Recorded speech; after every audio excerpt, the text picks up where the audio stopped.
ওই মোকলেশ, হ্যাঁ ভাইজান। 1 লিটার দুধ আর 1 প্যাকেট সিগারেট দাও। কি 1 লিটার দুধ আর হইলো সিগারেট, 420 টাকা দেন। তোরা জিজ্ঞেসি কয় টাকা হয়েছে? হ্যাঁ, তুই জানোস না যে খাতা লেয়া রাখতে হয়? পাকনামি চলতেছো, হ্যাঁ? নাটক খাও। ভাইজান আমি ঠিকই জানি, আপনি হয়তো জানেন না। খালুজান কইছে এর অনুমতি ছাড়া কোনো বাকি দেওয়া যাবে না। আপনি খালুজানকে ফোন দেন, তাহলেই তো হয়। আচ্ছা ঠিক আছে, তুই এক কাজ কর, আমার নাম লেখা না খাতা কর, আর 1 লিটার দুধ আর সিগারেট দে। উপর কথা বলতেছে ডাইল মানিক। এই না রে, কি লেখছিস? ডাইল মানিক লেখছিস? আমার নাম কি ডাইল মানিক? এলাকায় কি আমরা ডাইল মানিক করে ডাকে?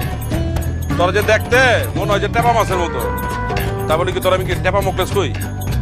হ্যাঁ ভাইজান সবাই তো আপনার ডাইল মানিক হয়ে ডাকে, আর আপনি বলে খালু ট্রাক ডাইলের গোডাউনে ঢুকাই দিয়েছিলেন, এরপরে বলে ডাই খাইয়া ট্রাকের দাম তুলছিলেন, এই লেগে মনে না কোনো লেগে নাম লিখছিলেন।